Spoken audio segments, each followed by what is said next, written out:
Hello, everybody. My name is Sharon Lee Williams, and I want to welcome you to Outraised Voices. Now, if you've been here before, thank you from the bottom of my heart for coming back and showing up. It's all good. If you are new here, thank you. Thank you for joining us in this important conversation. So, today's CEO, our guest CEO today is Sheniquah Daley. Now, Sheniquah is an alumni of the children's child welfare system, or for me it was the foster care system, child welfare system, being in care. Now, from a young age, Sheniquah refused to be defined by her circumstances. I love that. With over a decade of experience running a successful hairstyling business, she has turned her personal journey into a mission to empower others to always remain faithful.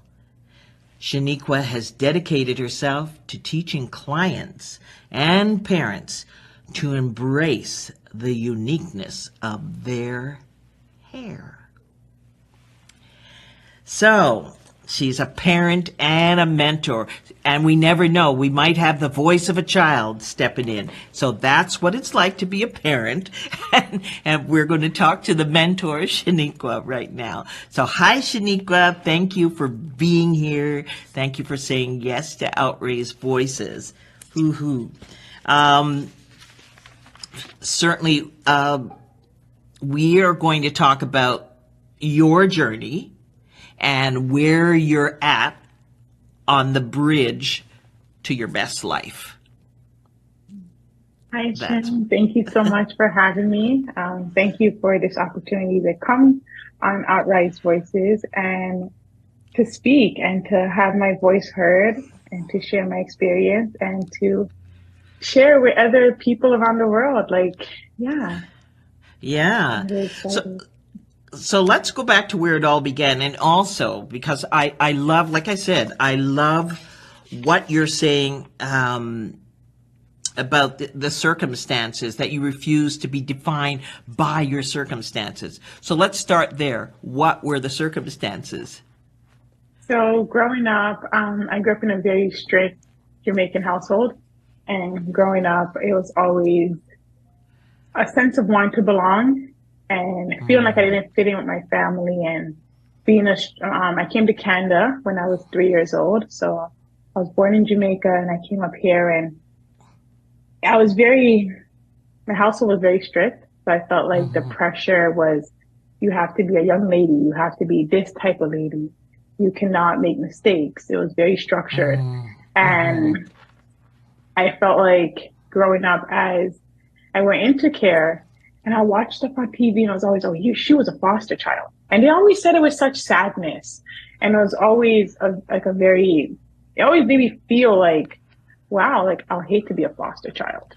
So when you grew up, just to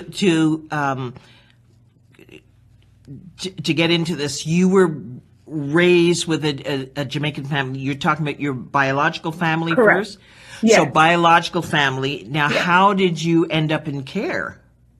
When I was in the 6th grade, I started to rebel. I started to want a sense of, I remember asking why a lot as a child, and that was not allowed in the household. And through my try to explore and try to raise my voice, I was a lot of the time told to be quiet. I wasn't allowed to ask questions, just follow the rules. And I began to break the rules, which led to a lot of physical abuse, emotional abuse, verbal abuse. And through that, I ended up in foster care when I was in grade 8. So a choice that your parents said, what? It's best that she step away from the home, or? I had 2 options. It was either I get out the home and I didn't know where I was going to go, or I go back to Jamaica and live with my mother. Oh, okay. So Yes. your So I was mother was in given like Jamaica. You were living with my your father and my dad. stepmother. Yes. Okay, with your dad and your stepmom. So, and I'm just going to interject here because being raised in a West Indian family is a different thing. Yes. When you talk about like all families, it's all different cultures, but the strictness, Yeah. the children should be seen and not heard. Do Yeah. what I say, and What happens in the house if you stays in the don't house. do it, you're in trouble. Yes. So Who not here that must feel. And I yes, didn't hear a lot.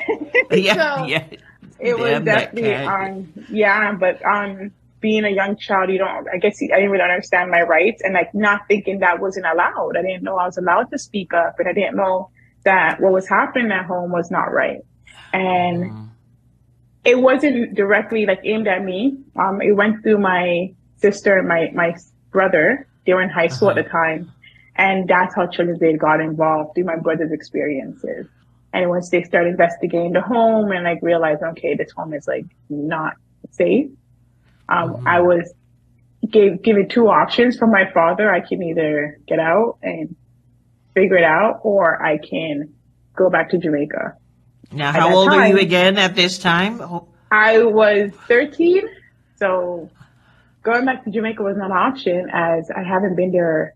We went like on no vacations and stuff like that, but it was never like you didn't know it. That wasn't no. I home was anymore. yeah, and I was a a young teenager. I had friends now. I wanted to meet my friends. I was starting to think for myself. I was starting to explore. So the option was I went to foster care, and for me personally, my experience was different because, and I say I'm very blessed and it was a very unique experience. I went to a foster home where I had a friend. She was in that foster home. So me and her became friends at school. She was a new student. Me and her, I was in a committee at school, like you welcome the new students. And me and her kicked it off. We became best friends. Everyone knew you couldn't see Sheniquah without Dina. Like we were like Wow. two peas in a pod. So, and then finding out later on, she was in foster care. So, Uh-huh. and my foster mother actually became an acquaintance of my father's, and it made my experience. Yeah, so I went to a foster home. Yeah, a You lot of say that conflict. again. Say that again. She became An a, acquaintance of my father's because they were both Jamaican and they had this stern, strict Jamaican.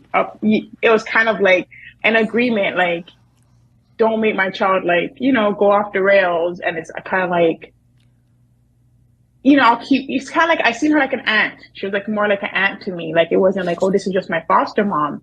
I had a relationship with her so she and I had was a an relationship acquaintance of your father before, or this what you didn't know as, that?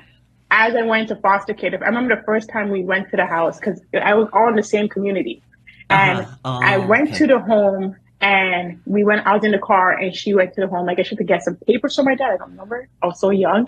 I remember sitting in the car and they were talking and laughing as if they knew each other. And I thought it was very strange. And I'm like, Mm. so it's kind of like, I felt like kind of, yeah, I realized, yeah, I guess I didn't really feel safe at that point. It was like, I'm trying to get away from this person. And now here But you this are person is smiling with this smiley.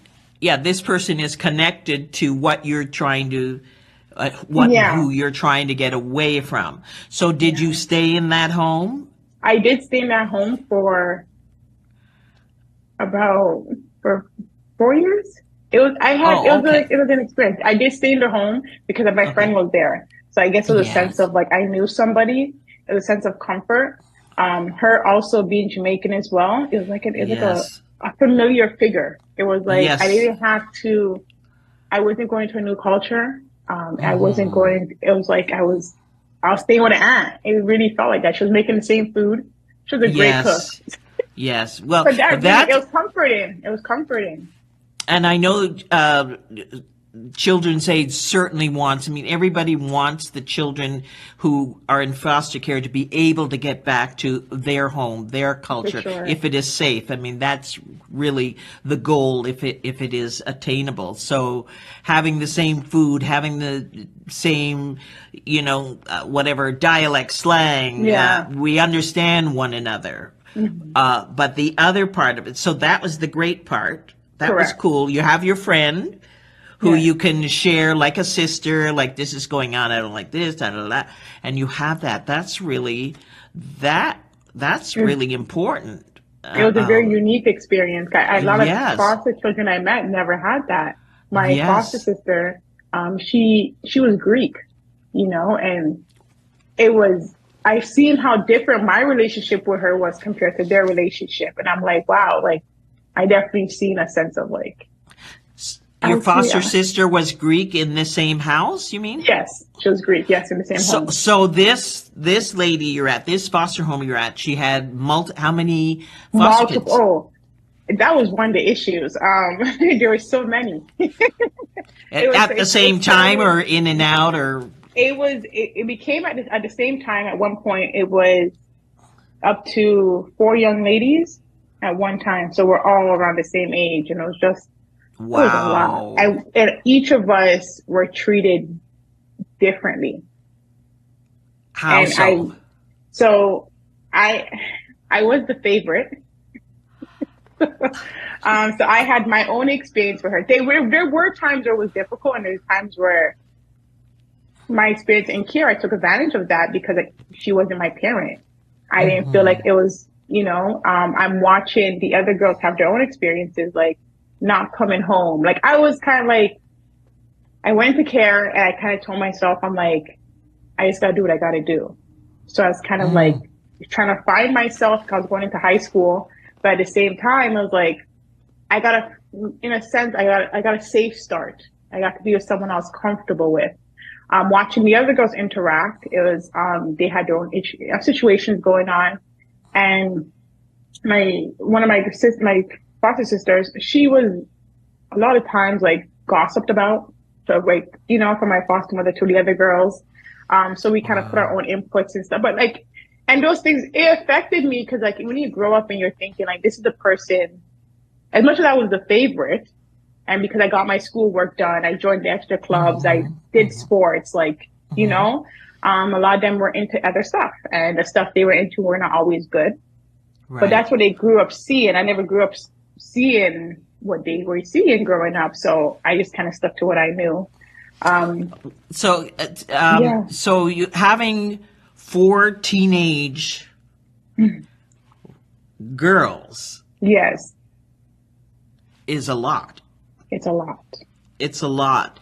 Even if you're in a house with your four biological sisters at the same age, I mean, that's a lot. And somebody goes off in a different direction, and somebody knowing that you're the favorite, then there's also that whole, even though you're not saying that to yourself, I'm not good enough, but there's a reaction to all of that, and some how you're saying is that you didn't see that growing up. So in kind of like growing up with your dad not allowing you to do a lot of things, you Yeah, were in some way protected.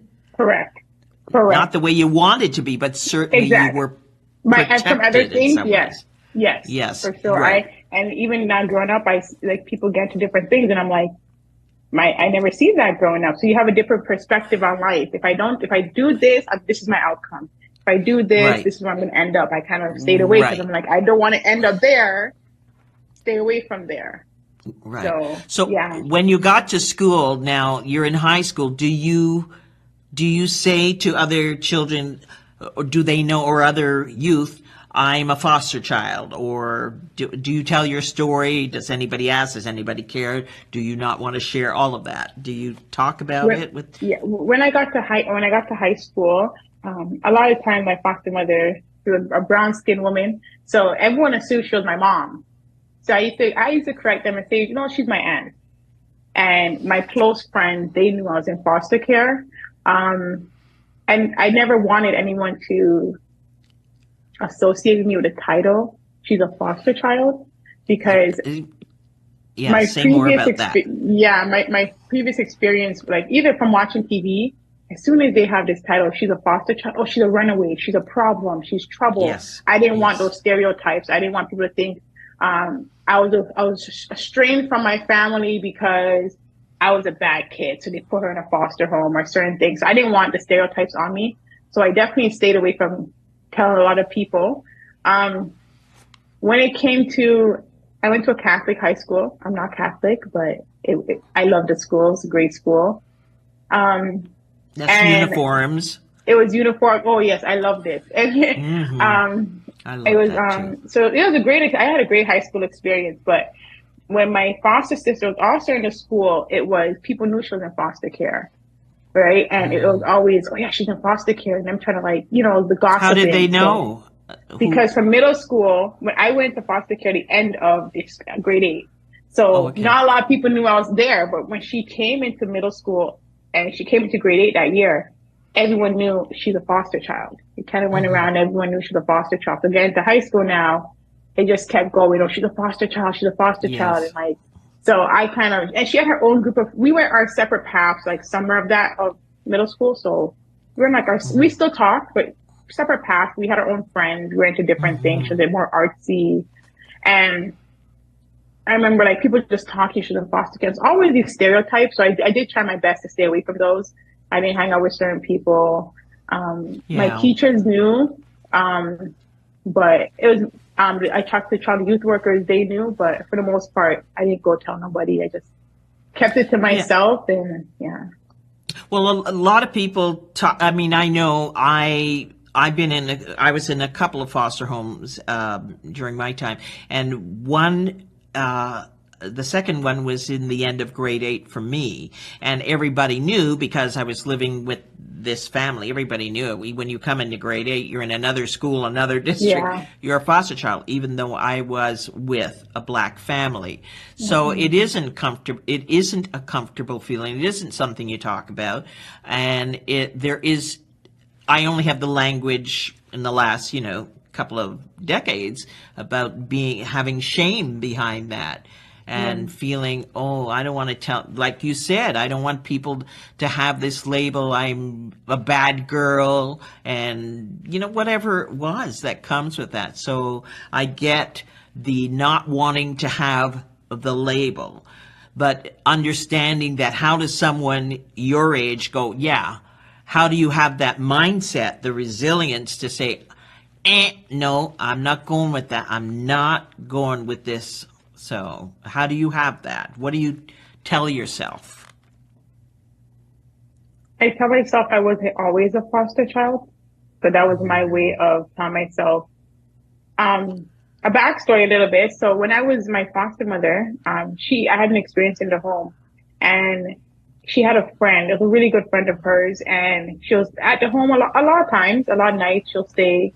And one day, particular, my foster mom was teaching me how to make a dish. To teach me how to make saltfish.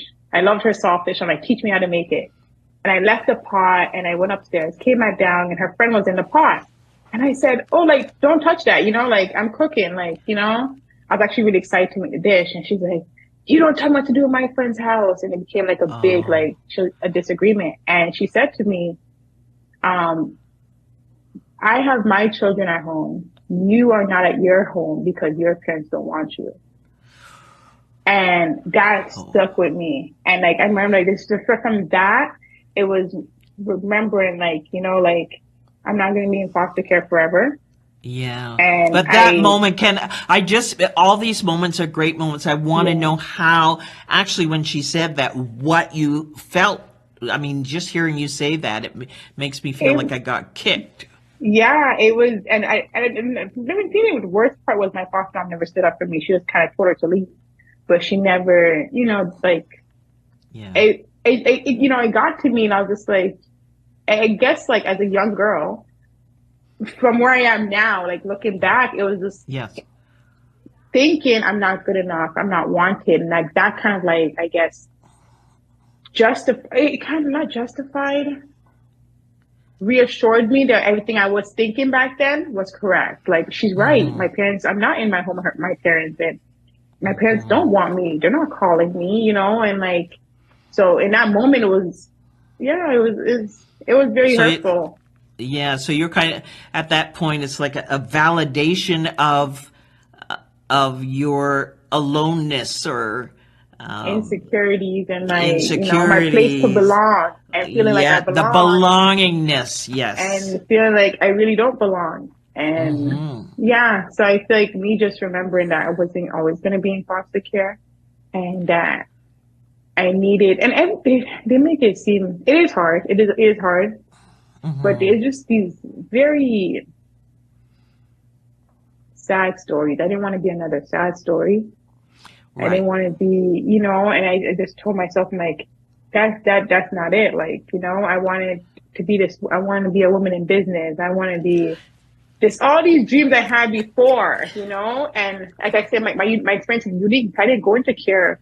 My friend, she was in care from when she was like a baby. And like, that's Yes. like, I really felt that because I said, wow, like, it's a sense of like loss and a sense of like, Yes, it is. it makes you really sympathetic to be like, wow, like, I'm grateful, but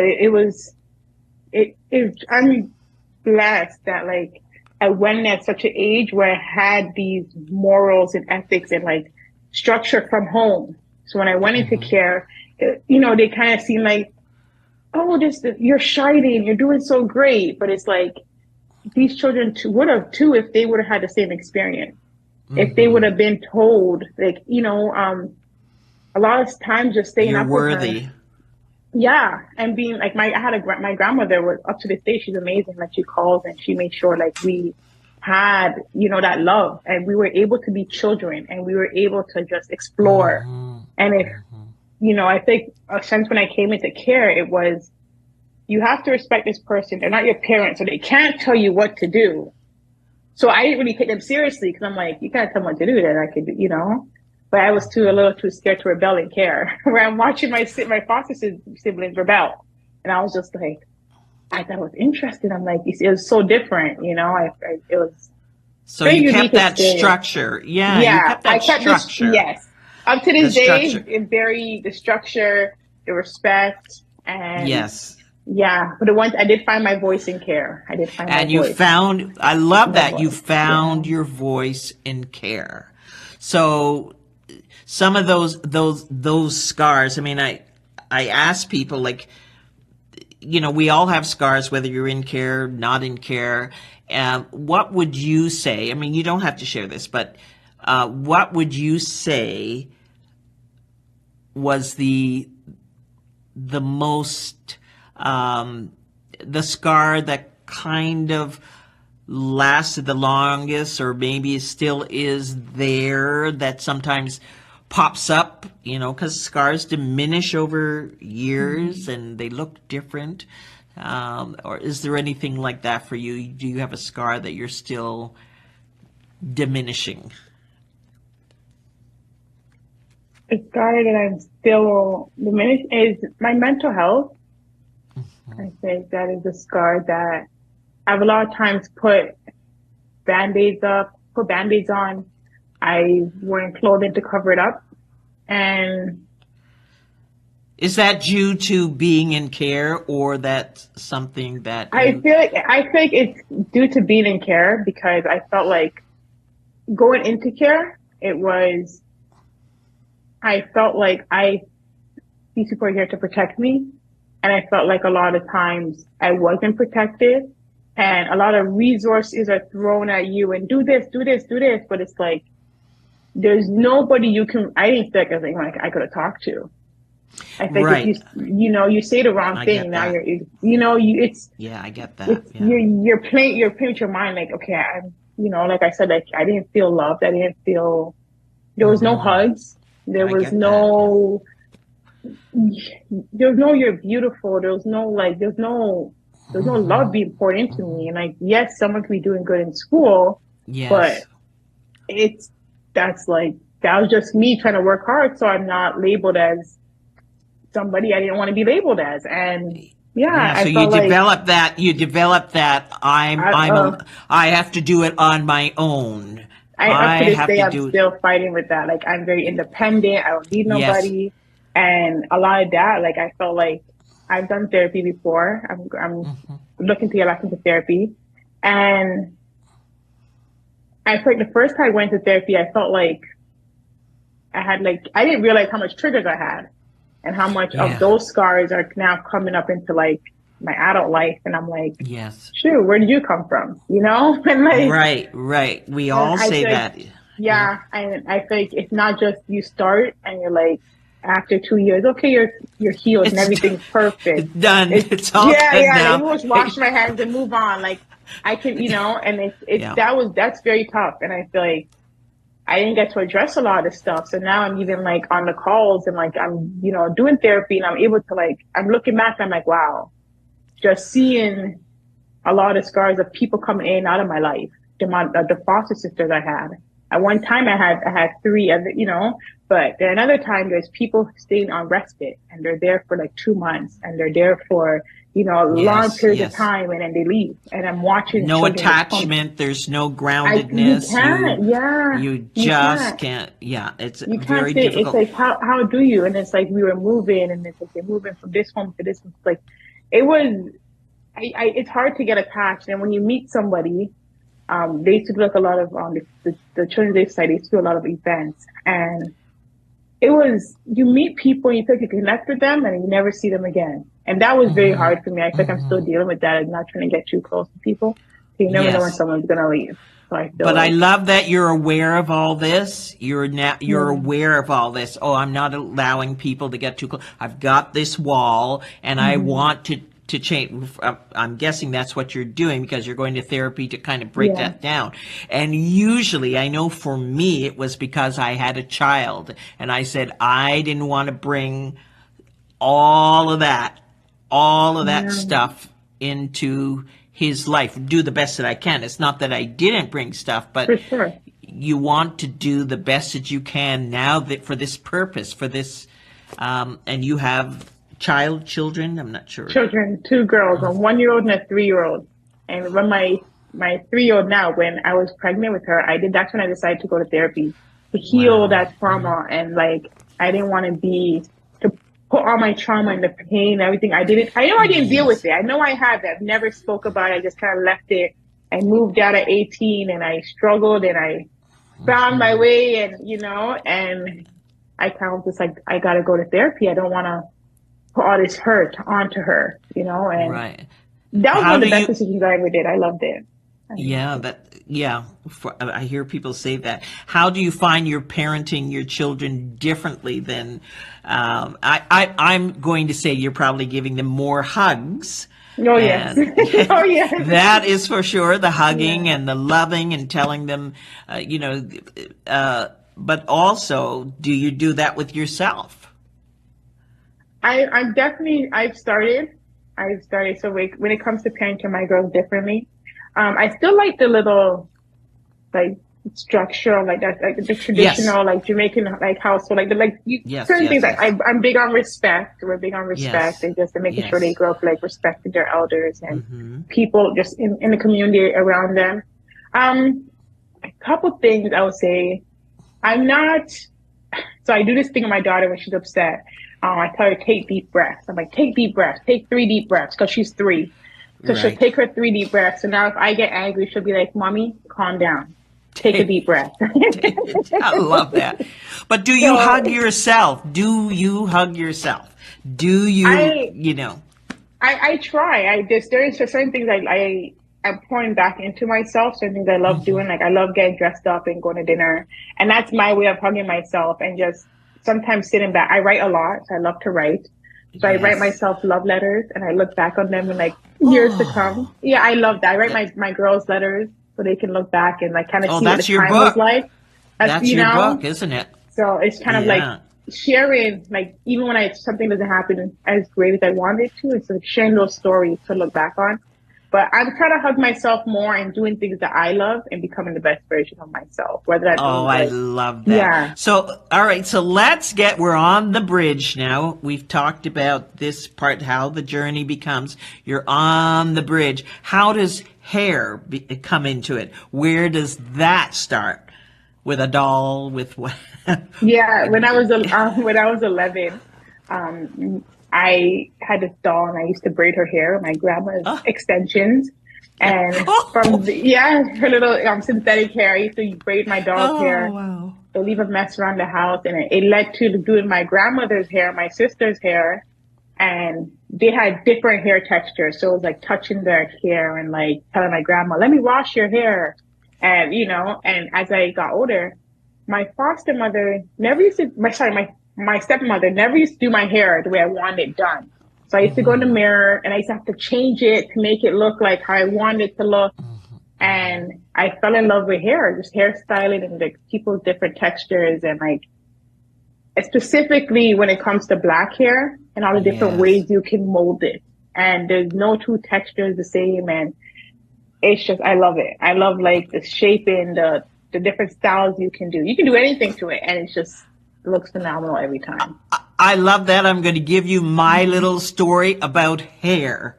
Yeah. I come from the era of hot comb, where you put that iron onto the gas stove and you hope that your ear doesn't get burnt or your neck doesn't get burnt. And then you straighten that, but you never go in the water because you don't want your hair to turn back. That was the era I came from until we went into finding, you know, putting lye in your hair, or whatever it is, the straightening cream. Yeah. And then the 70s came, or 60s, and it was the Black Power movement, and I wore an afro with my dashiki. Yeah. And on top of that, my first experience, my start into show business was with a show called Hair. Nice. So that is my journey through hair, and now I've been locked for many, many years. But I love that you appreciate and celebrate black hair texture, and that we should appreciate and celebrate whatever we do with it. Yeah, whatever you do with it. And that's the uniqueness. You can do whatever you want, and it's just, it's beautiful. It's rooted into you. It's history, you know, and I love it. I love even with locks. My friend was saying like, I want to lock my hair, but I don't know what to do with it. I'm like, you can do so many styles. I'm like, you can wear one way today, tomorrow you can change it. And none of this is like damaging to your hair. If you decide to take your hair down and switch it into like an updo, or, you know, you wear it all down, you can. Yes, and yes. I love that. Well, so I'm going to ask you maybe a little controversial thing about hair, because we talk about the extensions, especially black women wearing a lot of extensions, and you know, it's been said, why are we doing all of that? Because I know, are we trying to be Caucasian? Sure. And this is something that has been going on even when I was young, when we straightened our hair. Definitely the only people I saw on TV, I wanted to have that hair, and it wasn't black women for sure. Correct. So you want to have that bouncy hair.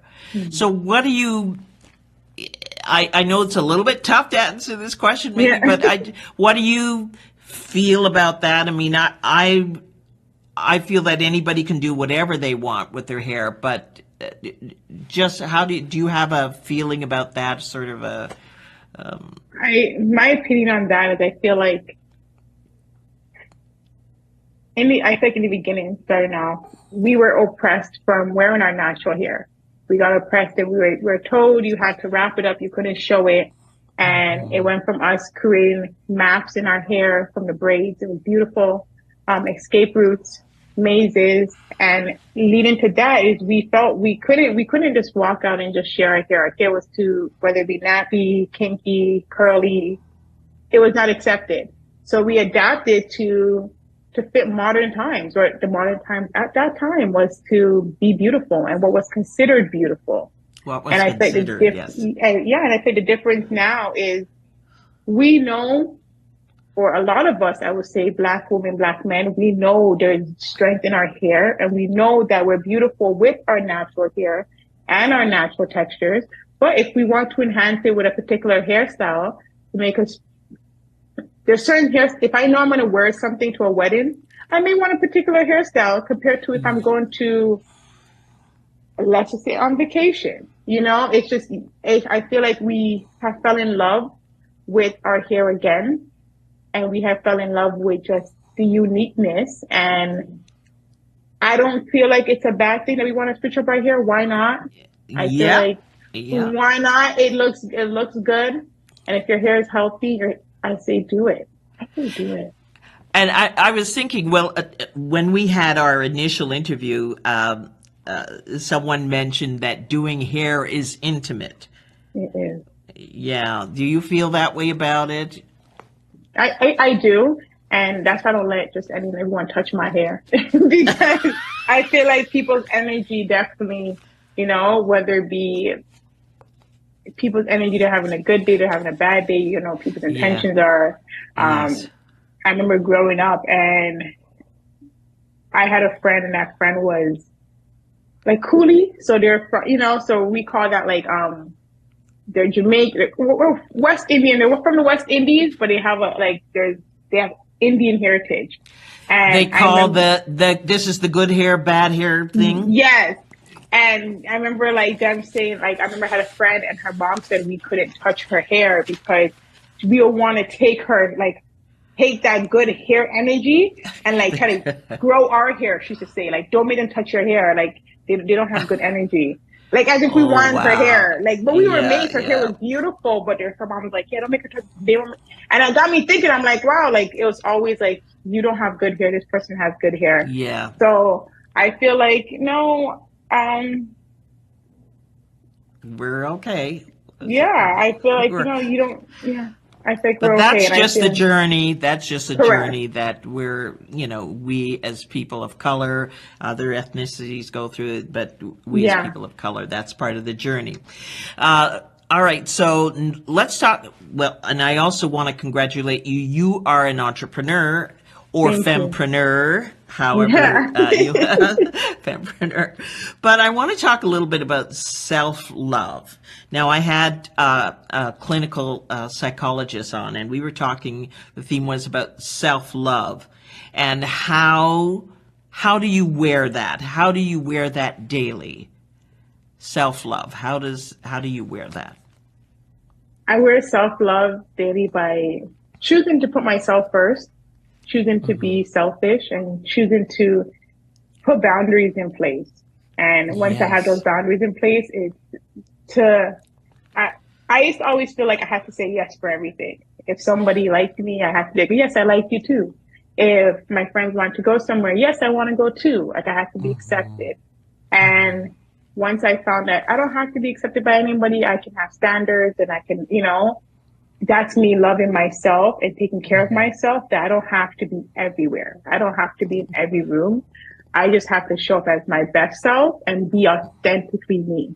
And I feel like loving Right. myself, just being pouring into myself in different areas, whether it be spiritually, emotionally, I'm practicing on financially loving myself. Now, And did forgiveness play, or does forgiveness play a role in how you've become so resilient and strong in working towards your best self? Did yes, I feel like for a lot of years, I was hindering like this sense of this happened to me. Why did this happen to me? And once I accepted, like, you know what, this happened, but it doesn't mean that's my outcome. I was in foster care, but it doesn't mean I have to be labeled as a child who's damaged and a child who's broken. And those are not necessarily bad things. It's not bad no? things because it's a journey and it's beautiful and you need to break to get put back together and healed and fixed. And I'm still going through that journey and it's a beautiful journey Yes. because I'm learning myself and I'm undoing those broken bad habits Yes. and those things I was taught, and I'm learning new skills and new habits to like New skills, new become my habits. best self. And And you're it's a making beautiful a journey. choice to Correct. do that. We And when have you, to yeah, understand we make the choice. We cannot change the past, correct. but we can make the choice to, whether it's 1% better for ourselves, to live Hmm. our best lives. Because unless we become selfish or become self-loved or self-like, make the choice Correct. to just be our better selves, because Yeah. it's better for our relationships when we go out in the Yeah. world, whatever it is. The world, there's a great world out there, and full of possibilities. full of possibilities. So now I want to ask you if you, I don't know why I like this question, but I do. If you had all the money you needed to not worry about anything, what would you do?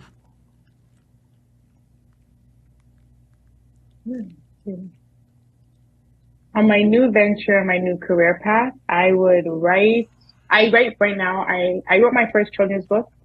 So I'm in the process of getting it published. So I'm gonna self-publish it. But Oh, yes. I will write and publish books, and I will share my stories, and I'll speak to other young people and share their stories in books where they can understand. So that's where you feel you're not your next step, because you're already in that journey as an Yeah, author. yeah, Wow, fempreneur, author, yeah. So parent. that would be yeah, and writing stories about my children and like their experiences, and just my experiences, like raising them, and just making it fun. Like yeah.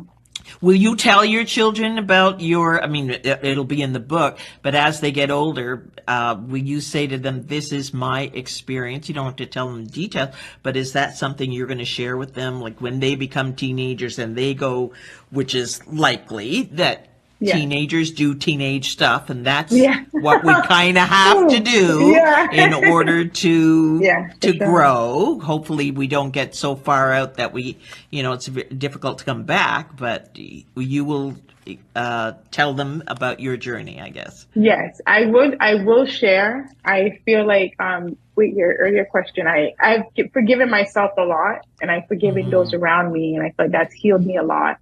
Yeah. To not feel like I'm a burden or I'm holding on to this baggage.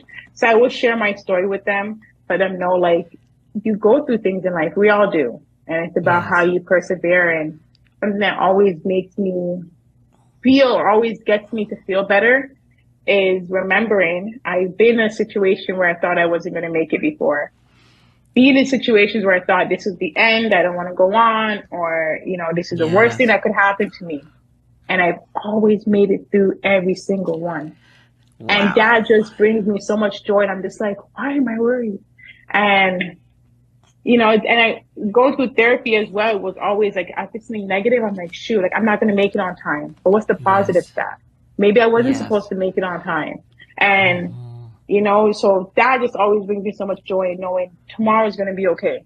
Like Learning to it's going to be pivot. okay. Always Yeah. learning to And you're pivot. not stuck. Yeah. You're And not you're stuck in not a stuck. situation. And You're yes, not stuck. you might fall, you might fail, but you get up and you do it again. Do it better this time, or maybe Yeah. understand what didn't work. Correct. But And give holding yourself yourself some accountable. grace. Yes, give Holding yourself yourself grace. account. Well, it's important to hold ourselves accountable, because I Yes. felt like I found myself falling into the same routines again. I'm like, why am I here again 6 Yes. months later? And it's like, wait, I didn't learn what I was supposed to learn from that. Yeah, And like that's what, right. and I do a lot of lists of like pros and cons. And I'm like, gotta make a list of the pros and here's a list of the cons. And like really holding yourself accountable to those lists, Yes. and your intuition and what you're feeling, like, this is not right. I should not be doing it. And that can cover to like all plays of life. But I feel like, yes, I will share with them.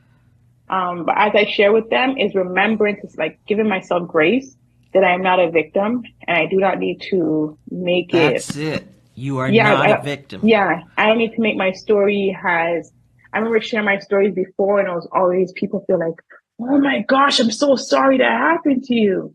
And I'm like, I'm not, because I've gained so much wonderful things. And if I didn't go through those experiences, I wouldn't be here today. And I wouldn't be the person I am, right? So I'm Yes. like, yeah, Yeah, don't be a prisoner of the past. Don't be a correct. slave to the past, Yeah. because it's. So I want to, before we go, here's a quote. I just heard this quote recently. I don't know if it makes sense to anybody else, and it was apparently from Thoreau. It's a quote by Thoreau. We spend our whole lives fishing until we realize that it wasn't fish we were after. So.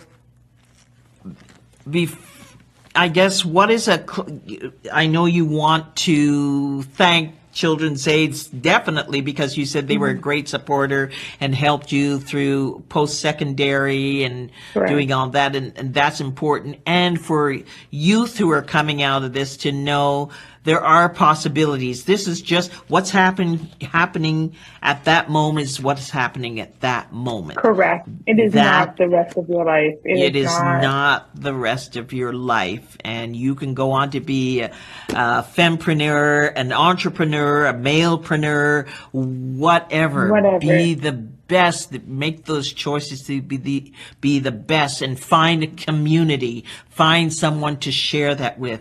And I thank you for sharing your story, because for those, and there's lots of us out there who need to hear story, the A to B sort of transformations, as we call them, but just the growth in the past. It's not easy, but you're doing it.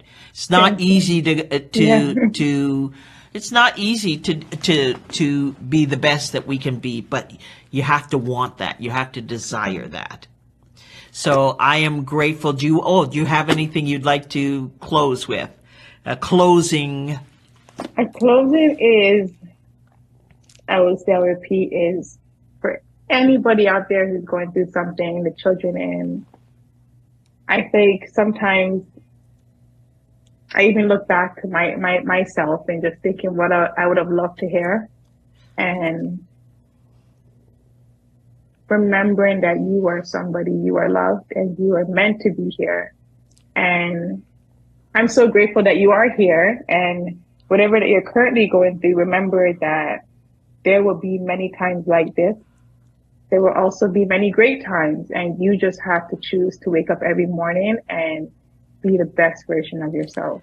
And I hope that you stay strong, and I hope that you reach out and you get the resources that you may need, and you continue to just use your voice and fill up the rooms, take up space, and do not dim your light for anybody.